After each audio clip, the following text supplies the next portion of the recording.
네, 선생님들 최근에 이제 우리 하반기 공부 어떻게 하게 되는지 질문들을 좀 많이 주셔가지고요.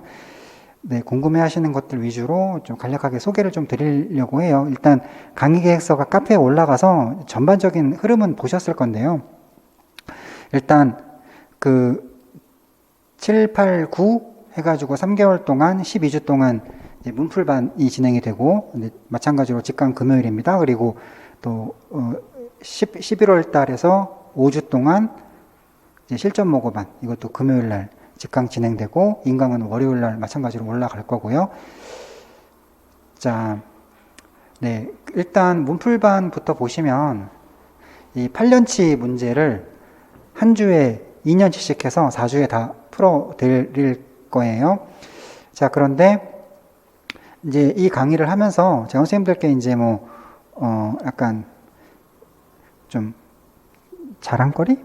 어떻게 얘기를 해드려야 되죠? 근데 말씀드릴 수 있는 게, 일단 선생님들 알고 계실지도 모르겠지만, 현재 우리 노량진의 학원가에 기출 정답으로 돌아다니는 것들이 꽤 있어요. 각 학원 버전도 있고, 또는 우리 예전에 이제 다른 수험생 선생님들께서 작성해 주신 것들도 있고 막 돌아다니는데, 그런데 보면 기출 답에 오답이 진짜 많이 돌아다녀요. 오답이 너무 많이 돌아다녀서, 제가 작년에 이제 데뷔를 했을 때 기출 문제들을 답을 마련하면서 제가 입수할 수 있는 웬만한 자료들은 입수해서 검토를 해봤었거든요. 근데 이게 답이 어떻게 이거야? 이런 것들이 너무 많이 돌아다녀요. 그래서 이게 작년에 강의 준비하면서 선생님들께서 진짜 이거 뭐가 답인지 몰라갖고 진짜 굉장히 고민이 크시겠다. 그래서 제가 진짜 끝까지 추적을 해가지고,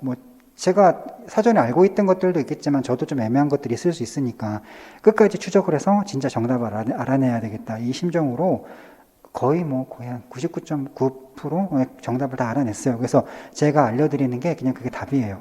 그러니까 제가 일단 기출 한 8개년치에 대해서 제가 정답을 다 알려드릴 거고요. 그 다음에 이제 유형 파악을 같이 하시게 될 텐데, 선생님들 제가 상반기 이론만 강의하면서 유형 되게 많이 얘기했죠. 우리가 이론을 얘기할 때 이론서에 있는 제 강의 자료든 또는 전공서에 있는 그런 것들을, 그 이론을 몇십 줄 되는 걸 그대로 다 못 외워요. 그래서 그것들을 어떻게 외워야 되냐면, 이 이론 파트에서 문제가 나온다 그러면 어떻게 문제가 나올지를 상상을 해서 그 문제가 나왔을 때 내가 답을 쓸 수 있는 형식으로 외워야 된다라고 많이 말씀을 많이 드렸잖아요. 그리고 그렇게 어떤 특정 이론을 문제화시켜서 암기를 하려고 그러면 그 문제화 능력이 있어야 되는데, 그 문제화 능력은 기출장학에서 나온다고 말씀드렸었죠. 근데 그 기출 문제를 푸시면서 과거에는 이 이론을 이렇게 문제를 냈구나, 이런 스타일로 문제를 내네, 이런 것들을 제가 이거는 이런 유형이다, 이 문제는 이런 유형은 이렇게 나온 거다, 이 이론을 갖다가 여기서 이렇게 물어본 거다 라는 식의 어떤 유형적인 언급들을 문제마다, 물론 이제 모든 문제를 하는 건 의미는 없고 특징적으로 그런 걸 말씀드려야 될 때 그런 유형들에 대해서 말씀을 드릴 거예요. 그래서 이런 유형이 있으니, 요 단원에서 이렇게 유형이 나왔으니 저 단원에서 이런 유형도 가능하다, 그런 어떤 상상의 날개를 펼쳐보는 거죠. 그 다음에 선생님들 이제 기출문제를 푸는 게 진짜 중요한 게, 선생님들께 이제 문제 해결력이라는 것이 키워지는 시기이기도 해요. 이제 그것을 위해서 문제를 미리 풀어보시면 진짜 좋거든요. 근데 간혹 선생님들께서 육아 병행, 일병행 하셔갖고 너무 바쁘신 분들은 시간이 안 나셔서 기출을 못 풀고 그냥 바로 강의를 들으시는 경우도 있으시다는 거 알고 있어요. 근데 그런 경우는 어쩔 수 없지만, 정말 부득이하면 어쩔 수 없지만, 시간이 허락되시는 한 미리 한번 풀어보시면 좋습니다. 그래야 선생님들께 문제 해결력이라는 게 점점 더 쌓일 거예요. 이건 무슨 말이냐면은, 선생님들 어떤 문제를 내가 풀잖아요. 그러면 약간 출제자의 약간의 트릭에 속는다든지, 아니면은 이게 가장 걸려요. 출제자의 의도가 뭐야? 뭘 풀라는 거야? 원하는 게 뭐야? 어디까지 써야 돼? 이런 게 굉장히 혼란스러워요. 그랬을 때 물론 이제 문제를 푸시면서 나름 대처를 해서 난 여기까지만 써야 되겠다, 이런 생각들을 하실 거잖아요.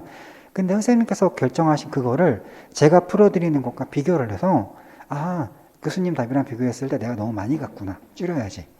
그 다음에 나는 이건지 이건 자꾸 구분을 했었는데 교재님 설명하는 거 보니까 이건 쓸데없는 고민이었네. 일로 갔었어야 되는데. 이런 것들이 해결되어 가면서 어떤 문제를 접했을 때 그 문제를 파악하고 문제의 의도를 파악하는 그런 능력들이 점점 생기실 거거든요. 근데 이게 생기려면 내가 일단 한번 고민에 빠져봐야 그런 그 고민이 저의 강의를 통해서 해결되는 순간 그 능력이 쌓이는 건데, 만약에 정말 시간 없으시면 어쩔 수 없으실 테니 좀 안타깝지만, 만약에 강의를 바로 들으시면 그런 문제 해결력이 성장되는 부분이 조금 더딜 수 있겠죠. 왜냐하면 어떤 게 있냐면, 그런 고민의 순간을 직접 가져보지 않고 바로 제 강의를 들으시잖아요. 그러면 제가 유도하는 대로 그냥 약간 수동적으로 따라오시게 돼요. 그래서 약간 어떤 문제가 당연히 그렇게 풀리는 게 당연한 것처럼. 그런데 제가 깔끔하게 풀어드려서 그게 당연하게, 그 흐름이 당연하게 보일 수 있지만, 그 문제를 처음 보는 사람이 봤을 때는 그렇게 순탄하게 흘러가는 게 아니라 막 이 생각 저 생각 나면서 어디까지 쓰지? 이거 쓸까 저거 쓸까? 이런 고민들의 순간이 있거든요. 근데 바로 강의를 들으시는 분들한테는 그런 고민의 순간이 조금 없어질 수 있어요. 그래서 문제를 조금 미리 풀어보시고 강의를 들으심으로써 문제 해결력이 좋아지실 거다라는 부분들이 있고, 그 다음에 이 답안 작성법은 뭐냐면, 선생님들, 자, 어떻게 생각하세요? 내가 공부를 많이 하면 고득점 받을까요? 많이 공부하고 많이 이해하고 많이 외웠어요. 고득점 나올까요? 물론 상관관계는 있지만 그것만 갖고 고득점이 보장되지는 않습니다. 왜냐하면 우리가 공부를 한 거랑 공부를 해서 내 걸로 만드는 것과 이걸 내가 시험장에서 어떤 나의 답안으로 서술해내는 건 완전 다른 얘기예요. 이 답을 작성해 보시면 진짜 답을 작성하는 게 어렵다는 거를 느껴지시게 될 거예요. 특히 이제 어느 정도 길이를 쓸지, 뭐라고 쓸지, 이런 부분들이 진짜 헷갈리거든요. 근데 작년의 경우에 저도 첫 강의고 그래가지고 나름 괜찮은 어떤 답안 작성법을 알려드렸긴 했지만 저도 약간은 확신은 할 수는 없었어요. 왜냐하면 평가원에서 어떤 답을 기대하고 있는지를 저도 모르잖아요. 평가원에서 어떤 기준을 딱 내려주고 어떤 문제 유형은 어디까지만 써, 무슨 문제가 나오면 이런 식으로 써, 이런 거 알려준 게 아니기 때문에 그런 결정을 다 우리가 해야 되는 거거든요. 그런데 제가 그렇더라고요. 작년에 강의를 해보니까 내가 공부를 열심히 하고 연구를 많이 해서 선생님들께 쉽게 설명해 드릴 수 있는 거는 내가 노력하면 되는데, 평가원의 어떤 채점 기준이라는 걸 내가 알 수가 없으니까 어떻게 답안을 작성하시라고 말씀드리기가 좀 어려운 거예요. 물론 그래서 생각은 말씀드리긴 했지만, 그래서 제가 작년 연말에 아주 과감한 시도를 해봤던 게, 가채점 했던 거 알고 계시죠? 제가 종종 말씀드려서 그 신청 받아가지고 선생님들 한 몇십 분 정도 신청 받아서 제가 그 가채점이라는 걸 도전을 해봤어요. 그래서 가채점을 하면서 그래, 이렇게 약간 각양각색의 답이 나왔을 때 여기서 끊자, 여기까지는 점수를 주고 여기 점수를 드리지 말자, 이런 건 감점하자, 이런 것들을 제 나름 상상해서 그 약간 채점자들의 빙의를 해본 거죠. 그래서 그분들이 어떻게 채점할까, 이거를 나름 고민을 해서 저만의 채점 기준을 좀 만들어 봤거든요. 근데 다행히 제가 가채점 해드린 거랑 제가 이제 그 신청하신 분들과 약속을 해갖고 이거를 제가 이제 이렇게 무료로 해드리는 대신에 나중에 실제 점수가 나오면 저 알려주셔야 돼요. 저 연구용으로 하고 있는 거, 이렇게 말씀드려서 선생님들께서 실제 점수가 나오셨고 저한테 다 알려주셨거든요. 근데 그거를 비교해보면 거의 비슷하게 나왔어요. 그래서 제가 어떤 걸 깨달았냐면, 내가 생각해 놓은 어떤 채점 기준이라는 것이 그 약간 평가원에서도 그렇게 하고 있는 것 같다라고 하는, 저는 시험을 통해서 얻어낸 그런 데이터가 저한테는 있죠. 아마 이런 시도 해본 사람 아마 거의 없을 거예요. 우리 강사진들 분들 중에서도 직접 가채점을 해서, 왜냐면 사실 이렇게 되게 했다가 점수 틀리면 창피하거든요. 내가 막 선생님들께 몇 점을 예상해 드렸는데 실제 점수랑 이만큼 차이 나버리면 약간 창피하잖아요. 근데 그럴 것을 제가 이제 그런 창피할 걸 무릅쓰고 그냥 도전했던 건, 저 채점 기준이 너무 알고 싶어가지고. 근데 그렇게 해서 얻어낸 게 있기 때문에 제가 올해는 좀 더 명확하게 각 선생님들께 이런 문제가 나오면 답을 어디까지 써야 된다. 그 다음에 그리고 문제 하다가 이런 거 쓰시면 감점된다. 그리고 하여튼 그런 어떤 아주 그냥 점수를 뽑아내는 답 쓰는 법, 이런 것들에 대해서 작년 같은 경우는 좀 어느 정도 상상의 제 어떤 추리에 의존해서 알려드렸다고 그러면, 올해 그런 문풀반에서 이런 그 기출을 풀면서는요, 그 문제마다 이건 여기까지만 쓰세요, 이런 것들을 제가 작년에 채점을 했던 그런 경험? 그걸 바탕으로 좀 더 정확하게 답안 작성하는 법을 알려드릴 수 있을 것 같아요. 그래서 일단 기출문제를 푸시면서 선생님들께서 이제 이런 면에서 좋아지시고, 당연히 그리고 출제되었었던 문제를 풀면서 우리 상반기 때 공부했던 이론들에 대한 복습도 당연히 이루어질 수 있겠죠. 이런 식으로 그런 시간으로 보시면 되고요. 선생님들 그래서 가능한 시간이 되신다고 하면 지금 이제 과제 충실해 오신 분들은 이미 다 기출이 풀려 있을 시점이지만 과제를 못 따라오셔가지고 미리 풀려 있지 않으시다고 하면은요, 선생님들 혹시 이렇게만 한번 해보세요. 지금 앞으로 2주 동안 8년치를 다 푸는 거 너무 힘드실 수도 있어요. 그러니까 적당히 2주치씩 끊어가지고 강의를 앞두고 그 전주에 한 2주치씩 그렇게 소화를 하시는 거죠. 한꺼번에 8회를 푸시려면 힘드실 수 있으니까 아직 안 풀리고 계신 선생님들은 한 전주마다 한 2주씩 미리 푸는 거라도 한번 도전해 보시면 좋겠다. 그래서 웬만하면 강의에서 바로 들어버리면 이런 장점을 좀 못 살리니까 웬만하면 한 2주씩이라도 미리미리 풀고 강의 전에 풀고 들어오시면 좋겠다. 그런 생각이 들고, 그 다음에 우리 과제 하실 때는 과목별로 과제를 하셨기 때문에 지금 연도별 정리는 안 돼 있으실 거예요. 근데 제가 가장 핫한 가장 따끈따끈한 2021년부터 거꾸로 거슬러 내려갈 거거든요. 그렇기 때문에 미리 풀어 놓으실 때 첫째 주에는 2021, 2020 두 개 먼저 풀어 놓으셔야 되는 거고, 그 다음에 지금 다 풀어 놓으신 분들 같은 경우는 과목별로 돼 있는 거 선생님들 그냥 시간 잠깐 내셔가지고 연도별로 조금 이렇게 다시 정리 좀 해주세요. 그래서 일단 첫째 주 강의하기 전에 선생님들 2020년 거는 정리가 되어 있으셔야 되는 거 준비해 놓으시고, 그 다음에 자, 객관식 시대 거는 이건 선택입니다. 뭐 미리 풀어 놓으셔도 좋고 아니어도 상관없고요. 이거는 왜냐면 잘 풀리네 그러면 풀으셔도 좋은데, 문제가 좀 어렵다 보면 괜히 생각하느라고 시간이 너무 많이 지나갈 수도 있거든요. 근데 우리 시간이 되게 중요한데 이걸 생각하느라고 너무 많은 시간을 보내버리면 어차피 또 여기는 유형도 객관식이기 때문에 어떤 유형적으로 뭐 문제 해결력을 높여주거나 그런 부분에서는 혜택을 입는 것보단 이걸 하는 이유는 우리가 이 기출문제가 어떻게 변형될 것인가 라는 그런 부분을 하기 위해서 보는 건데, 유형은 다르기 때문에 뭐 유형으로부터 우리가 얻어들이는 그런 게 없어요. 객관식이기 때문에. 그래서 이거를 풀면서 시간이 너무 많이 걸리면 차라리 그냥 이거는 어차피 지식 쌓기 위한 거고 앞으로 예상 문제 보기 위한 거니까 그냥 이거는 강의로 바로 들으셔도 될 것 같아요. 그렇고 그 다음에 자, 이 공부를 하는 이유는 제가 강의 때도 몇 번 말씀드렸지만 역대 우리 작년 문제, 재작년 문제 보시면 객관식 시대 때 나왔던 문제를 조금 변형해서 나온 게 되게 많아요. 의외로 많아요. 선생님들 이거 혹시 알고 계셨나요? 진짜 많아요. 그래서 객관식 시대 거 진짜 이게 버릴 게 아니구나 생각이 들어서 객관식 문제를 싹 다 풀어봐야 되는 것 같아요. 그래서 작년에 제가 안 풀어드렸었는데 올해 새롭게 넣은 거고요. 그 다음에 풀면서 문제도 자세히 풀어드리지만 제가 이제 특징적으로 보이는 것들에 한해서 이 문제는 이렇게 변형될 수도 있을 것 같다. 어떤 문제 변형?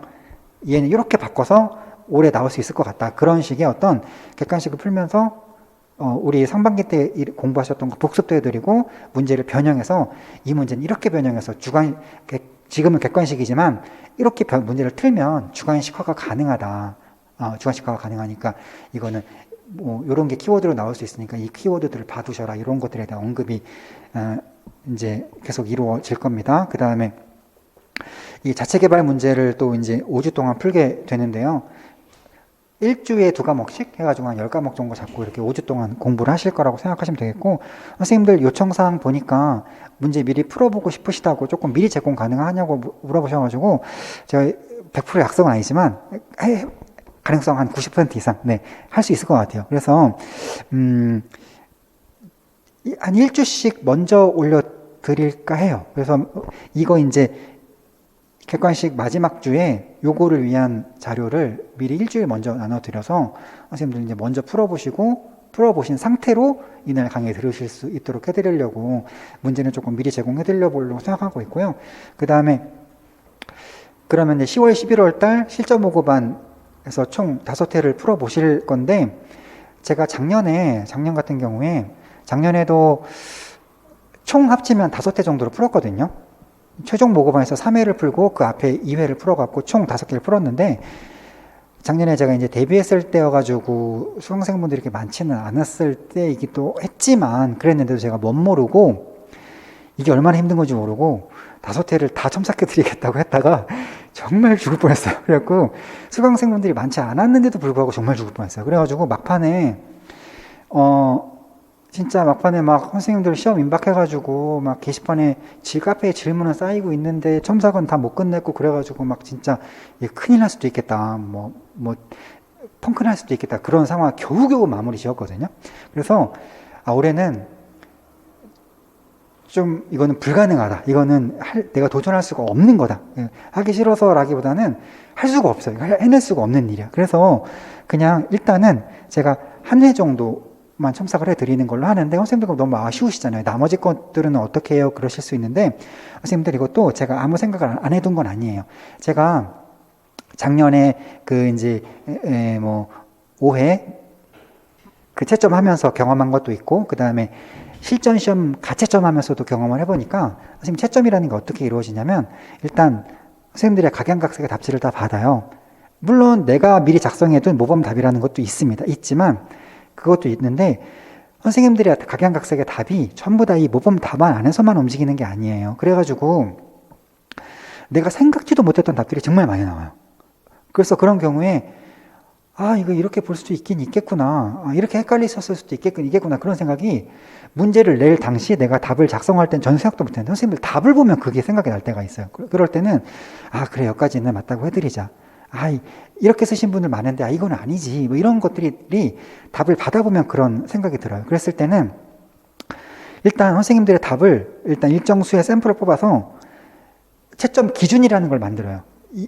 근데 그거를 한 10개, 20개만 해보면 어느 정도 그게 만들어져요. 왜냐면 선생님들께서 각양각색이라고는 해도 그게 진짜 막 중구난방은 아니고 어느 정도 다 공부하신 분들이기 때문에 일정 범위 내의 각양각색이거든요. 물론 내가 그 모범 답안 만든 것보다는 조금 변수가 많아졌지만 그래도 이게 완전 중구난방은 아니고 어느 범위 내에서 각양각색이라서 한 10분, 20분만 관찰을 하고 나면 답이 어느 정도 범위 내에, 선생님들의 답이 어느 정도 범위 내에 있다는 걸 다 관찰이 되고 그것들에 대해서 이건 부분 점수, 이건 안 돼, 이건 돼. 이것들이 채점 기준이라는 게 마련돼요. 그러면 선생님들 그 다음부턴 저의 입장에서도 그냥 단순 반복이에요. 그 채점 기준을 만드는 것까지가 어려운 거고 채점 기준을 만들고 나면 그 다음부터는 10명 선생님들 거 갖고서 이제 채점 기준 마련해서 그분은 채점 끝나잖아요. 그러면 11번 선생님부터는 그냥 단순 반복이야. 그냥 내가 마련한 채점 기준 가지고 이거는 부분 점수 하기로 했지, 아니 이건 틀리다고 하기로 했지 하면서 그냥 반복입니다. 그러다 보니까 제가 그러면서 느낀 게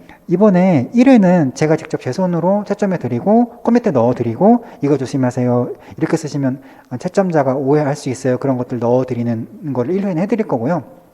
그 다음에 나머지 4회 안에서는 제가 구체적인 형식은 그때 가서 조금 더 고민해 본 뒤에 정하겠지만 선생님들 신청자분들을 받아서 제가 채점을 해드리는 목표는 아니지만 제가 채점 기준을 마련할 목표로 자유롭게 원하시는 분들에 한해서 선생님들의 답을 제가 받을 거예요. 그러면 이제 신청하시는 분들이 계실 거잖아요. 적어도 한 10분 이상은 접수해 주실, 이 메일이든 아니면 현장에서든 저한테 주실 것 같은데 주시면 제가 그분들 걸 가지고 아까 말씀드린 채점 기준이라는 걸 만들 거예요. 선생님 한 10분 거 보면 보이거든요. 그래서 이 문제는 이런 답이 나오고 있는 상황인데 요건 되고 요건 안 되고 그걸 만들어서 선생님들께 구체적으로 채점 기준이라는 걸 만들어서 셀프 채점이 충분히 가능하실 정도의 채점 기준표를 만들어 드릴 거예요. 그러니까 제가 그냥 딸랑 답만 드리고 알아서 채점하세요. 이거 아니에요. 이거 아니고 정답과 함께 채점 기준, 이건 감점, 이건 아니고 그런 걸 선생님들 답 중에 이게 자꾸 나오는데 이거는 어떻게 쓰시면 부분 점수 몇 점 이런 거 다 해드릴 거예요. 그래서 한 10분, 20분의 거 가지고 그 정도 채점한 다음에 채점 기준을 만들어서 드려서 그럼으로써 어떤 그러니까 어떤 채점 기준을 포함한 모범 답안을 드려서 충분히 셀프 채점이 가능하시도록 해드릴 거라서 이게 그냥 물론 선생님들께서는 제가 교수님이 오해 다 해주시면 좋겠다라고 생각하실 수도 있고 약간 아쉬움이 있으실 것도 같아요. 근데 그게 제가 작년에 해보고 나서 정말 죽을 뻔했기 때문에 정말 너무 선생님들 어려워요. 그게 해낼 수가 없을 것 같아. 그래서 그렇지만 그 아쉬움을 달래드리기 위해서 충분히 여유롭게 채점하실 수 있을 정도의 구체적인 그런 채점 기준표 만들어 드릴 거니까 그거 보시면서 채점해 보시면 되고, 혹시 친하신 분들 계시면 우리 뭐 바꿔서 채점해 보시다 이런 것도 조금 부끄럽지 않으시다고 하면 이렇게 친구끼리 바꿔서 해보시는 것도 괜찮을 것 같고요. 아니면 직접 해보셔도 괜찮을 것 같고, 그리고 또 하나, 그렇게 채점하셨는데 그리고 나서도 제 채점 기준표를 보셔도 궁금한 거 있으실 수 있잖아요. 그러면은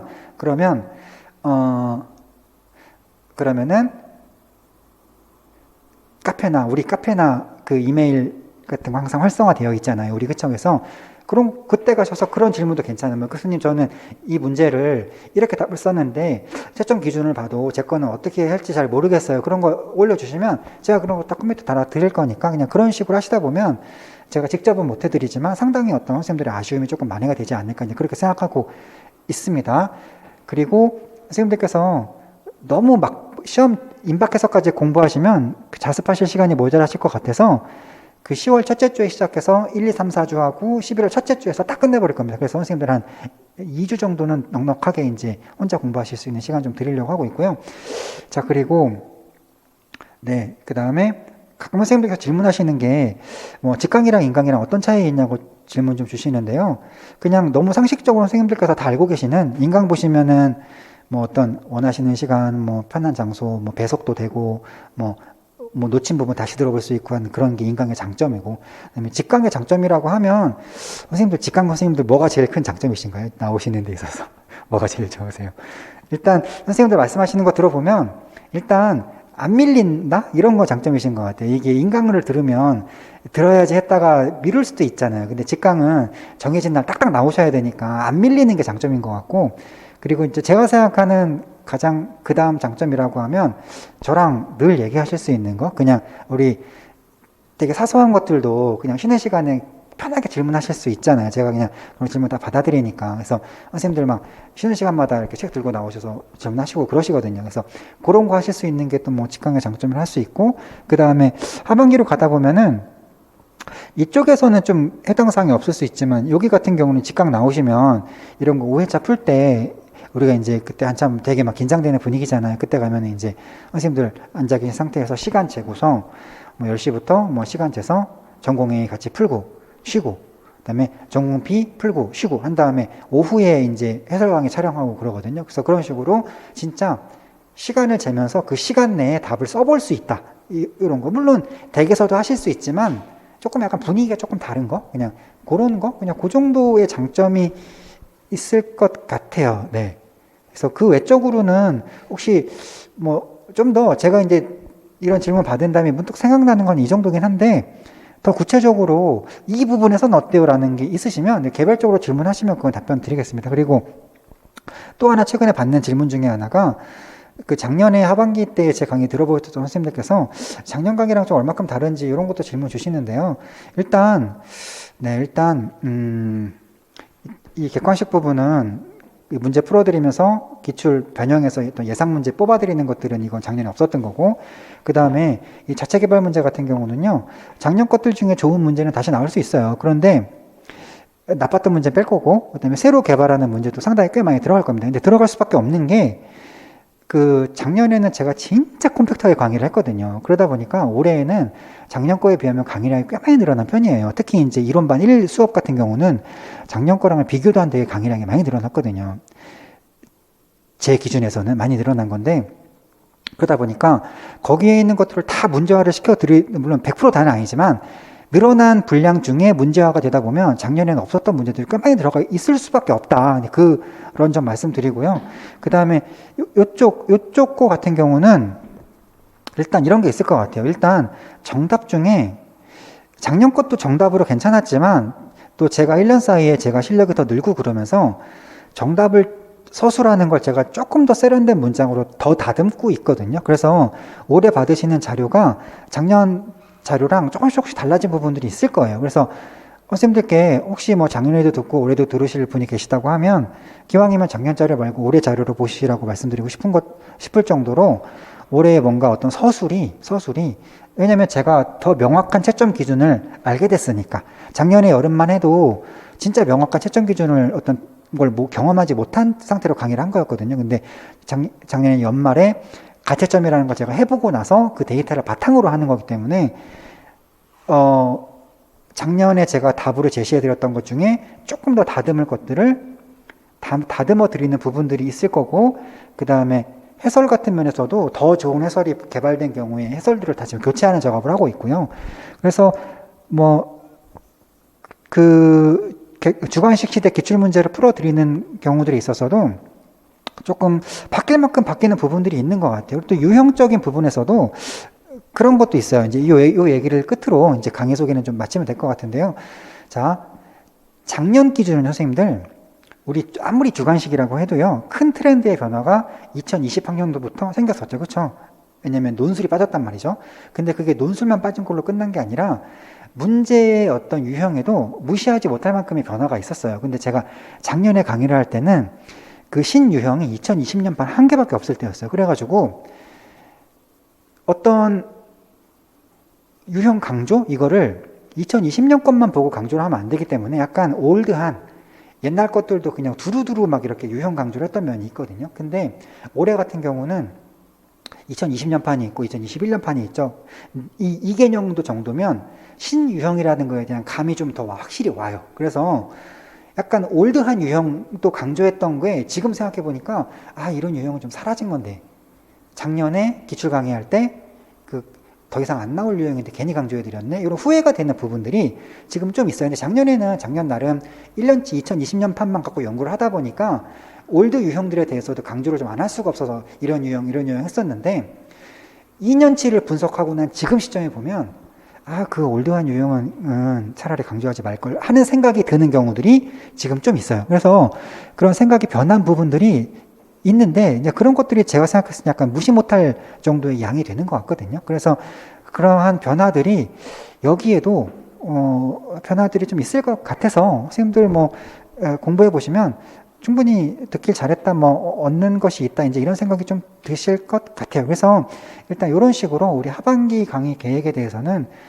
이 정도 선에서 좀 말씀을 드리면 될 것 같습니다. 원래는 짧게 말씀드리려고 그랬는데 시간이 생각보다는 길어졌네요. 네, 아무튼 이렇게 큰 틀에서 이렇게 이해를 하고 계시고요.